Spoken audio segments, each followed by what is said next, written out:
Welcome to one nation Telugu news. ముందుగా headlines చూద్దాం. PV నరసింహారావుకు Bharat Ratna. ఈ ఏడాది 5గురి భారతరత్న పురస్కారాలు. ఇప్పటికే కర్పూరి ఠాకూర్, ఎల్కే అద్వానీలకు భారతరత్న ప్రకటన ఎక్స్ వేదికగా ప్రకటించిన ప్రధాని మోదీ.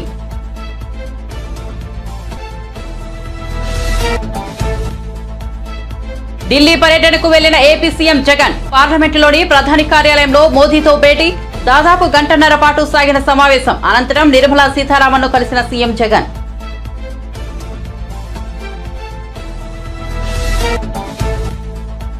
కేంద్ర ప్రభుత్వం తీసుకువచ్చిన ప్రతి బిల్లుకు బీఆర్ఎస్ మద్దతు పలికిందన్న రేవంత్ రెడ్డి. ముఖ్యమంత్రిని మార్చుకునే విషయాన్ని కూడా ప్రధాని మోదీకి చెప్పారని విమర్శ.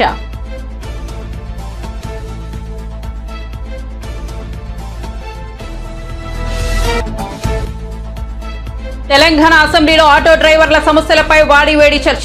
మహిళలు బస్సులో ఉచితంగా తిరిగితే మీకేంటి సమస్య అని ప్రశ్నించిన మంత్రి సీతక్క.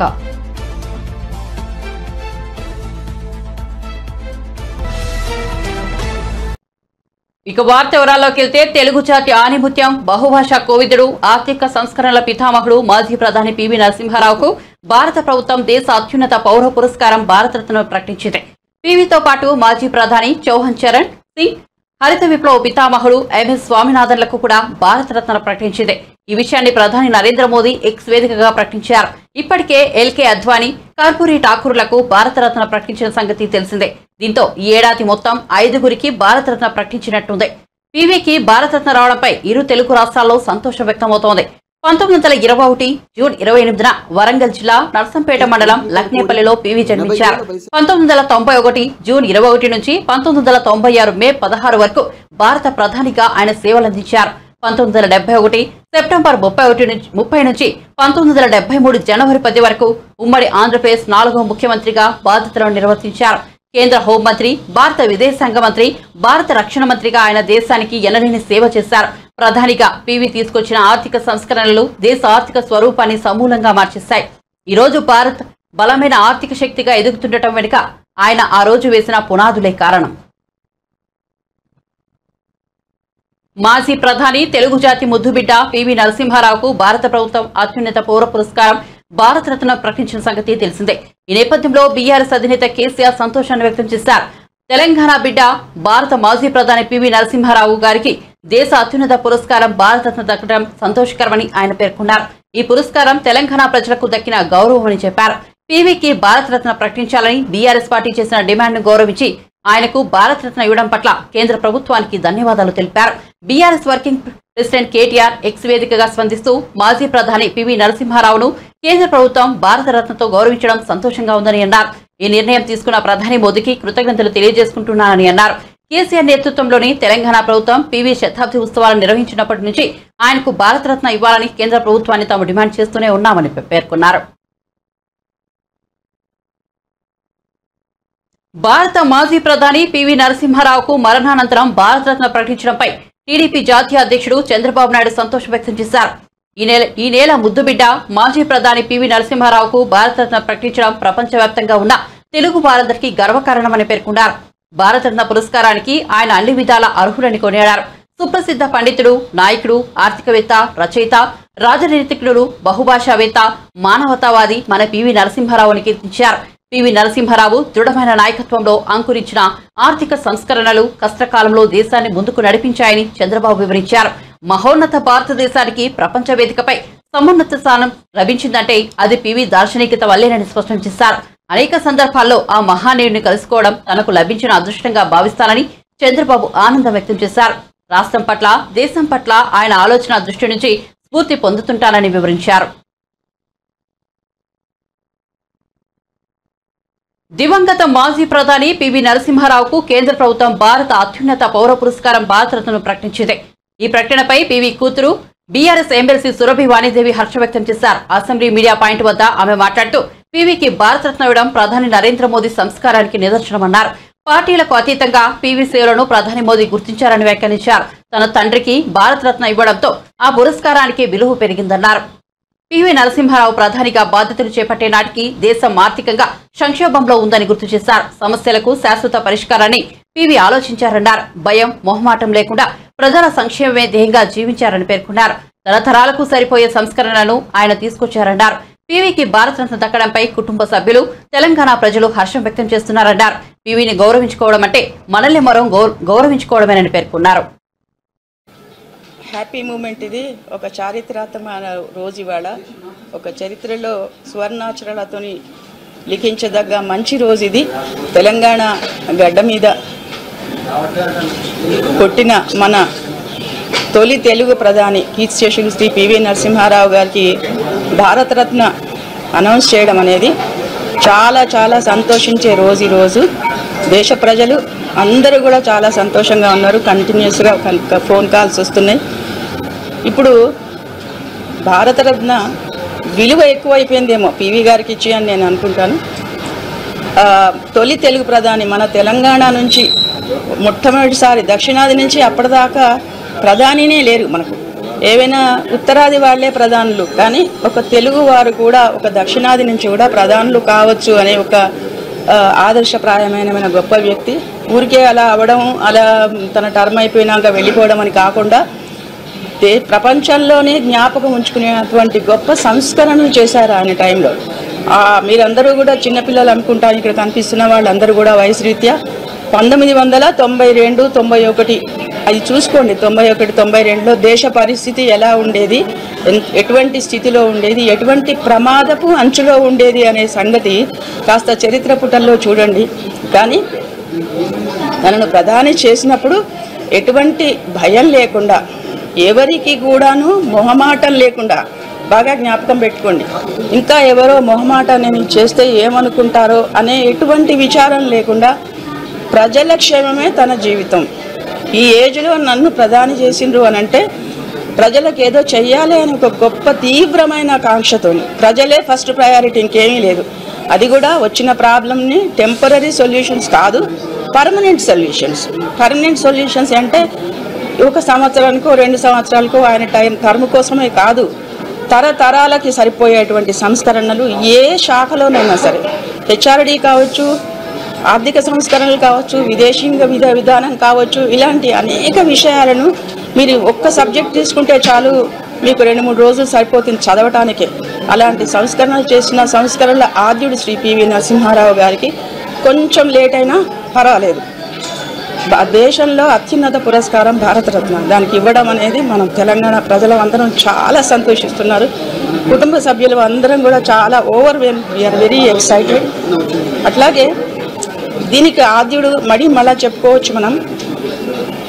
2021లో పివి గారి 100వ జయంతి ఉత్సవాలు బాగా గొప్పగా, చాలా గొప్పగా, ఒక రాష్ట్రానికి మాత్రమే పరిమితం కాకుండా దేశానికి తెలిసేలాగా, దేశాల్లో తెలిసి దాదాపు నేనే 40 దేశాల జూమ్ మీటింగ్స్లో నేను పార్టిసిపేట్ చేసినాను. అట్లాగే అంత బాగా గొప్పగా మన బీఆర్ఎస్ ప్రభుత్వం కేసీఆర్ గారి చొరవతో చేయడం జరిగింది.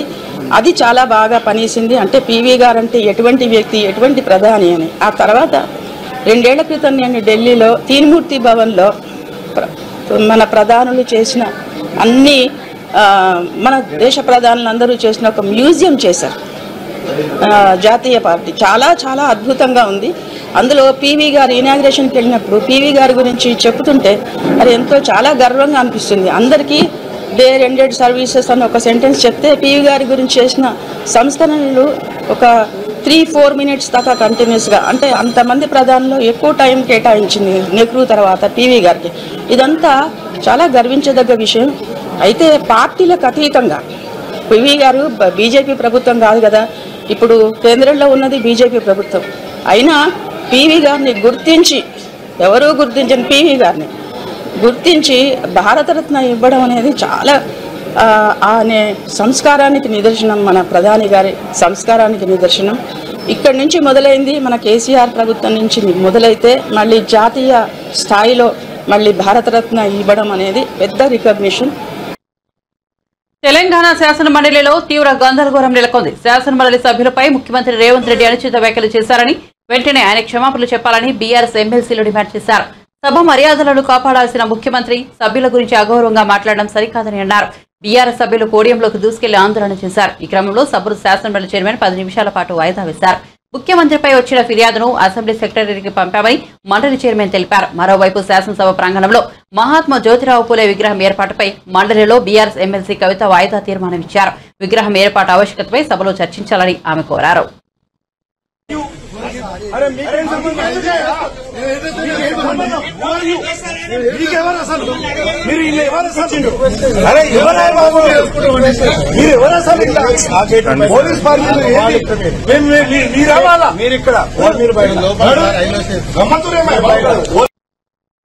బీఆర్ఎస్ అధినేత కేసీఆర్ కొన్ని విషయాలను ఆ పార్టీ నేతలకు చెబుతారు, మరికొన్నింటిని దాచిపెడతారని సీఎం రేవంత్ రెడ్డి అన్నారు.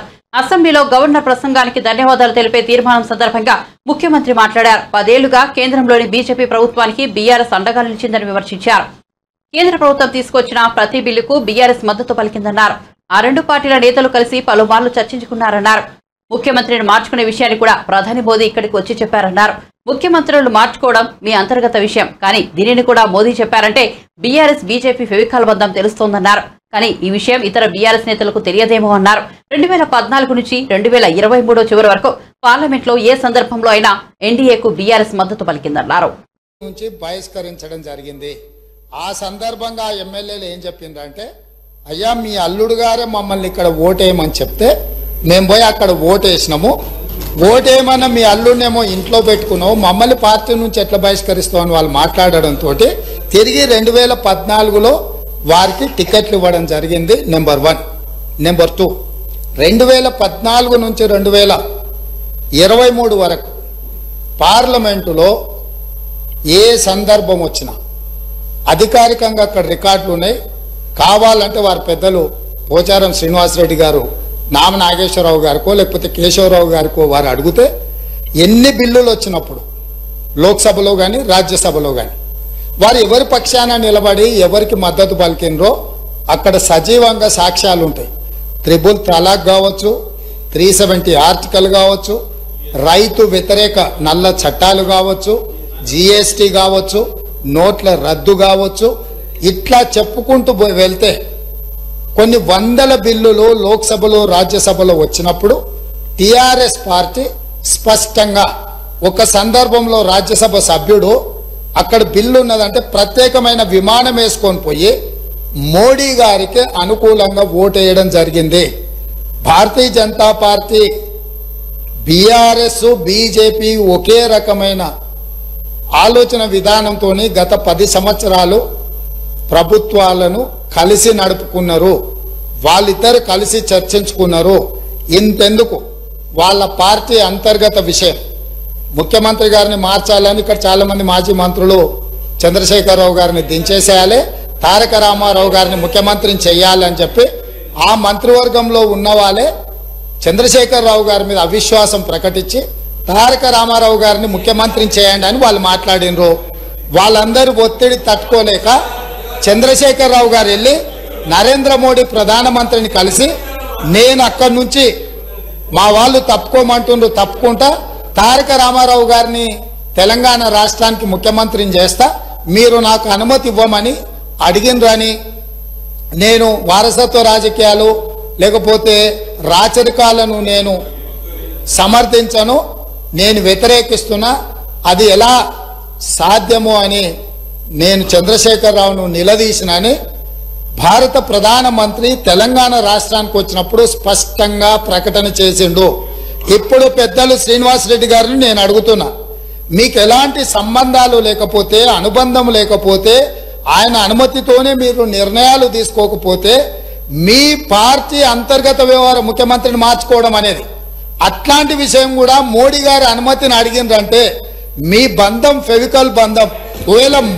ఒకవేళ మీకు కేసీఆర్ గారు చెప్తుండ్రో లేదో వాస్తవాలు ఒక్కసారి ఇప్పుడు నేను చెప్పిన చరిత్రను మొత్తము వారు తెలుసుకోవాల్సిందిగా నేను కోరుతున్నా. మీకు కొన్ని చెప్తాడు, కొన్ని దాస్తాడు. కాబట్టి దాసినై మీకు ఒకవేళ ఎప్పుడైనా ఢిల్లీ పర్యటనకు వెళ్లిన ఏపీ సీఎం జగన్ ప్రధాని నరేంద్ర మోదీతో భేటీ అయ్యారు. ప్రధానికి శాల్వా కప్పి సత్కరించారు. ఆయనకు వెంకటేశ్వర స్వామి ప్రతిమను బహూకరించారు. ప్రధానితో సీఎం జగన్ సమావేశం దాదాపు గంటన్నర పాటు సాగింది. విభజన హామీలు, ఏపీకి రావాల్సిన పెండింగ్ నిధులు, తాజా రాజకీయ పరిణామాల గురించి సీఎం జగన్ ప్రధాని మోదీతో చర్చించినట్టు తెలుస్తోంది. ఈ సమావేశానికి పార్లమెంట్లోని ప్రధాని కార్యాలయం వేదికగా నిలిచింది. ప్రధానితో సమావేశం అనంతరం సీఎం జగన్ పార్లమెంట్లోని ఆర్థిక శాఖ కార్యాలయానికి వెళ్లారు. అక్కడ కేంద్ర ఆర్థిక శాఖ మంత్రి నిర్మలా సీతారామన్ కలిశారు. రాష్ట్రానికి రావాల్సిన నిధులు, పెండింగ్ బకాయిల గురించి చర్చించారు.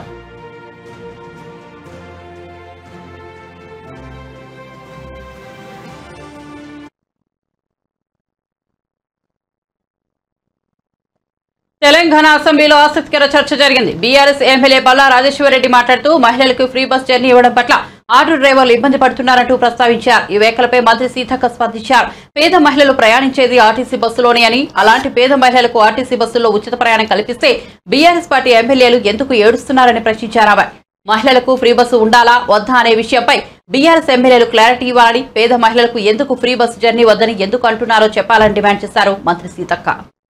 టీఆర్ఎస్ ప్రభుత్వంలో ఆర్టీసీ ఆస్తులను ధ్వంసం చేసి, కుదేలు చేసి, కబ్జాలు చేసి ఆర్టీసీ ఉద్యోగులు ఆత్మహత్య కారణమైన వీళ్ళు ఇవాళ ఆర్టీసీ గురించి మాట్లాడుతున్నారు. అదే కాకుండా పేదవాళ్ళు ఎక్కేది ఆర్టీసీ బస్సులు. అలాంటి బస్సుల రేట్లు పెంచి ఇవాళ ఆడవాళ్ళు బస్సులలో వస్తే తట్టుకోలేకపోతున్నారు. నేను ఒకటే సూటిగా అడుగుతున్నా, ఆర్టీసీ ఫ్రీ బస్ పెట్టొద్దా? ఇవాళ మీరు వ్యవసాయం చేయనటువంటి బీడు భూములకు, లక్షాధికారులకు, కోట్లాది రూపాయల నోళ్లకు వ్యవసాయం పేరుతోటి రైతు బంధు కట్టబెడితే ఏ పేదోళ్ళైనా రోడ్ల మీదకి వచ్చి మీ ఇళ్ళ ముంగర ధర్నా చేసిర్రా? ఈ రోజు ఆటోలను ముందు పెట్టి మీ అధికారం రావాలని ఎప్పుడు మీరు సెంటిమెంట్లను వాడుకొని ఒకరిని ముందు పెడతారు, ఆ తర్వాత మీరు వెనక నుంచి వస్తారు. ఇది మీ నైజం.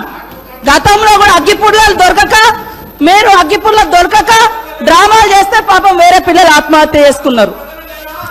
అంటే చేయకూడదా అంటారు. మరి మీరు లక్షల రూపాయలు, కోట్ల రూపాయలు ప్రజల మీద, అందరి మీద పన్నులేసి ఆ వచ్చిన ధనము రైతు బంధుల పేరుతోటి ఏ పేద మహిళకు, ఏ పేదోళ్లకు రూపాయి దక్కలేదు. కానీ మీరు మాత్రము లక్షలు ఎత్తుకున్నప్పుడు ఏ పేదోళ్ళని రోడ్ల మీదకి వచ్చి మాకెందుకు ఇవ్వలేదని అడిగించేటట్టుగా మేము రెచ్చగొట్టినామా? ఇవాళ అక్క చెల్లెళ్ళు అడుగుతున్నారు, నెలకు 5-6 వేలు మాకు మిగులుతున్నాయి ఆర్టీసీ బస్ తోటి. అంటే వీళ్ళు ఎందుకు తట్టుకోలేకపోతున్నారో నేను అడుగుతున్నా. మరి ఎక్కడ ఏం దొరకనట్టుగా అదే మాట్లాడుతున్నారు. మొత్తం వీళ్ళు అన్ని తీసేయండి. కాబట్టి ఆర్టీసీ బస్సులలో మహిళలు ప్రయాణం చేస్తే మీకేం ప్రాబ్లం? కేంద్ర హోంమంత్రి అమిత్ షాతో టీడీపీ అధినేత చంద్రబాబు నాయుడు భేటీ కావడంపై వైసీపీ నేతలు విమర్శలు గుప్పిస్తున్నారు. ఎన్నికల్లో జగన్ ను ఎదుర్కోలేక పవన్ ను బీజేపీని చంద్రబాబు తీసుకొస్తున్నారని ఎద్దేవా చేశారు. ఏపీకి బీజేపీ ఏం చేసిందో చెప్పాలని డిమాండ్ చేశారు. ప్రత్యేక హోదా ఇచ్చిందా? పోలవరం పూర్తి చేసిందా? కడప స్టీల్ ప్లాంట్ కట్టిందా? రైల్వే జోన్ ఇచ్చిందా అని ప్రశ్నించారు. అమరావతి కోసం దోసెడు మట్టి, చెంబుడు నీరు ఇచ్చారని కేంద్ర ప్రభుత్వంపై పేర్నినాని విమర్శలు గుప్పించారు. రాష్ట్రానికి చేసిన పాపాలకు చంద్రబాబు, బీజేపీ క్షమాపణలు చెబుతారా అని ప్రశ్నించారు.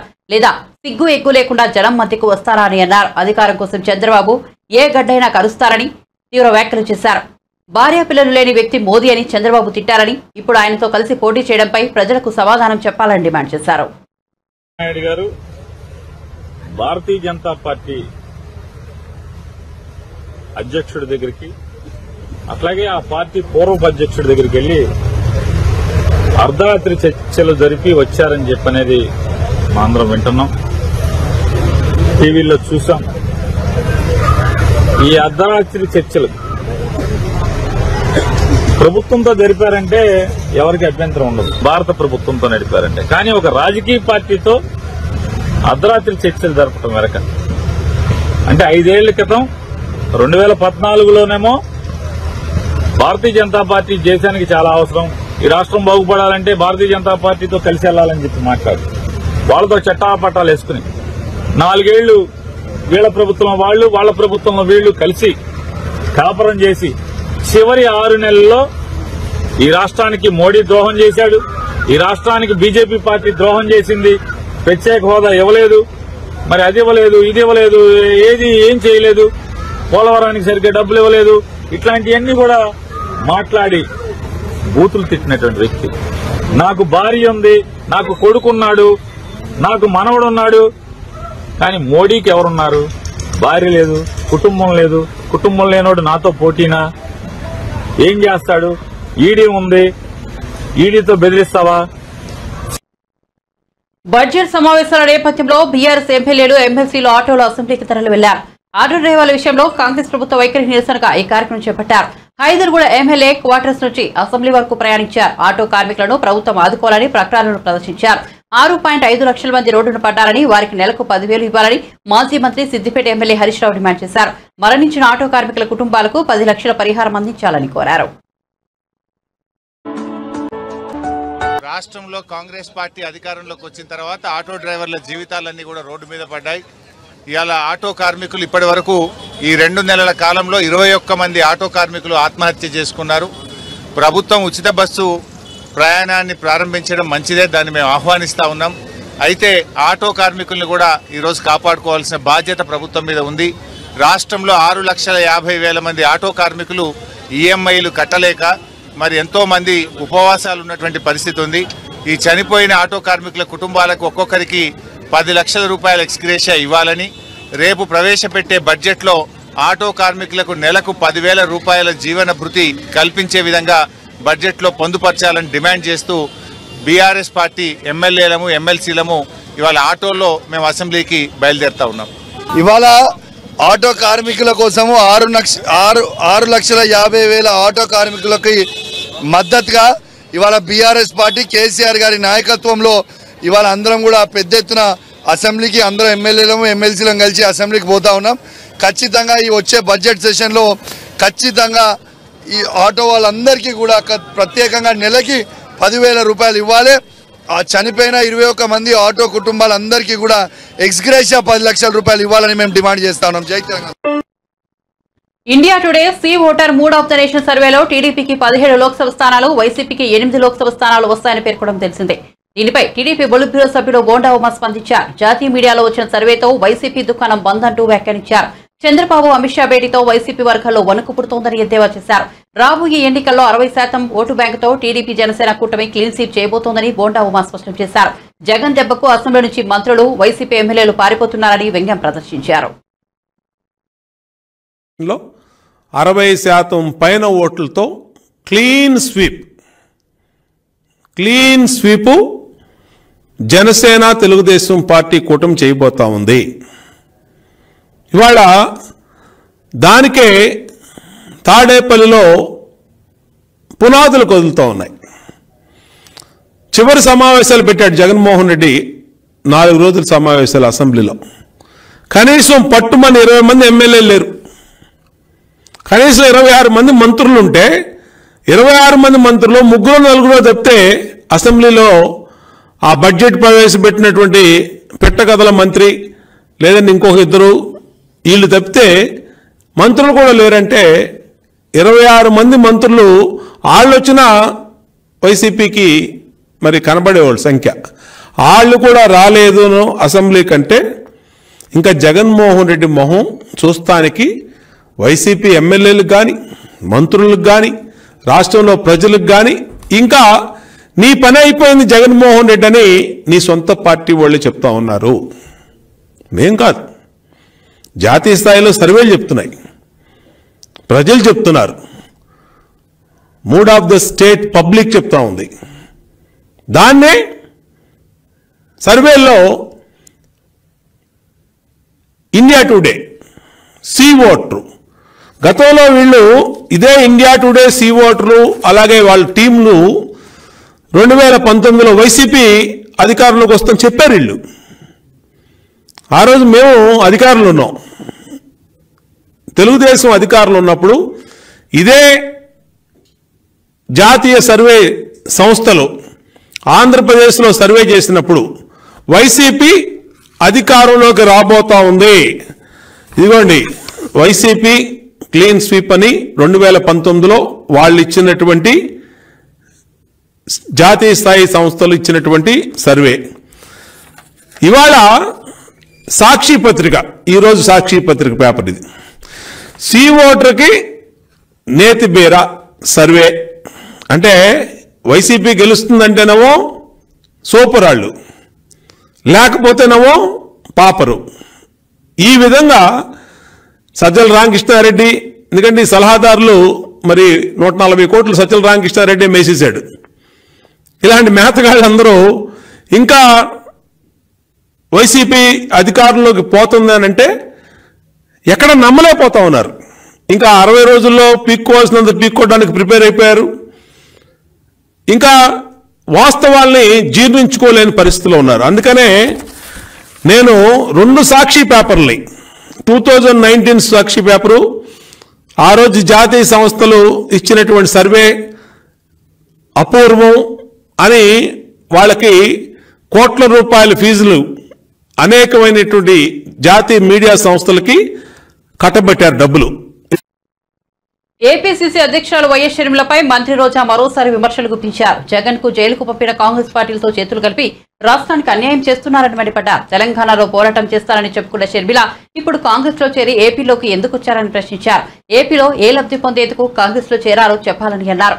వైఎస్ఆర్ బతుకుంటే కాంగ్రెస్ పై ఉమ్మి వేసేవారని షర్మిల అన్నారని, ఇప్పుడు ఏ మొహం పెట్టుకుని ఆ పార్టీలో చేరారని ప్రశ్నించారు. షర్మిలకు ఒక సలహా ఇస్తున్నారని, తెలంగాణలో కూడా కాంగ్రెస్ ప్రభుత్వం ఉందని, తెలంగాణ నుంచి ఏపీకి రావాల్సి 6,000 కోట్లను తీసుకురావాలని రోజా చెప్పారు. ఏపీకి రావాల్సిన 1,80,000 కోట్ల ఆస్తులను రాబట్టాలని అన్నారు. విశాఖలో మీడియాతో మాట్లాడుతూ ఆమె వ్యాఖ్యలు చేశారు.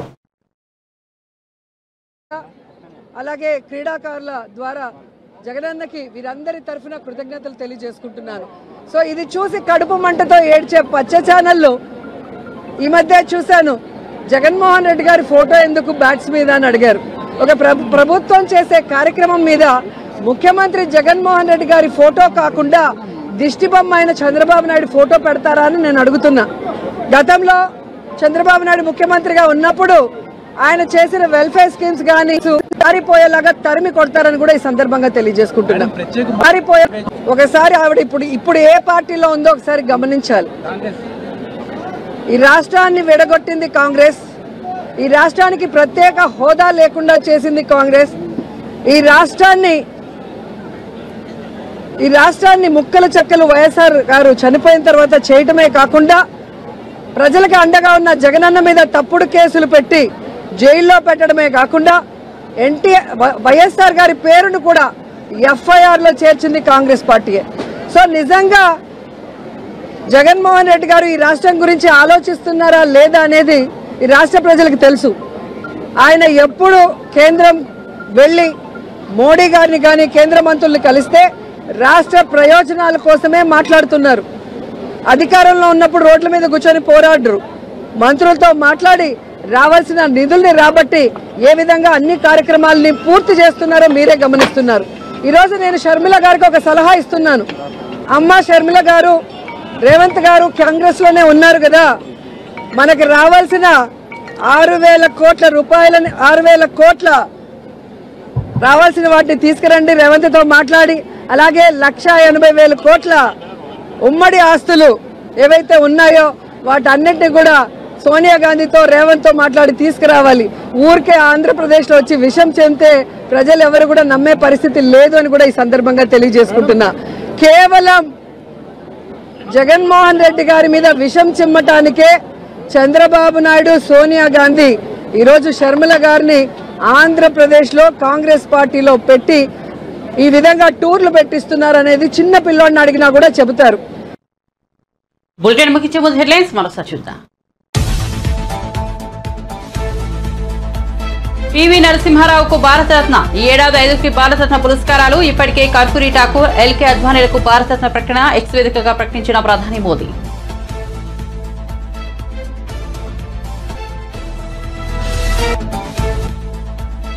ఢిల్లీ పర్యటనకు వెళ్లిన ఏపీ సీఎం జగన్ పార్లమెంట్లోని ప్రధాని కార్యాలయంలో మోదీతో భేటీ. దాదాపు గంటన్నర పాటు సాగిన సమావేశం అనంతరం నిర్మలా సీతారామన్ను కలిసిన సీఎం జగన్.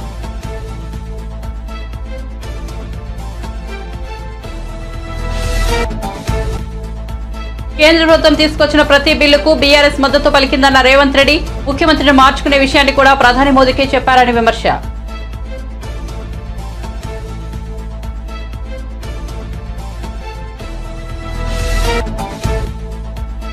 తెలంగాణ అసెంబ్లీలో ఆటో డ్రైవర్ల సమస్యలపై వాడివేడి చర్చ. మహిళలు బస్సుల్లో ఉచితంగా తిరిగితే మీకేంటి సమస్య అని ప్రశ్నించిన మంత్రి సీతక్క.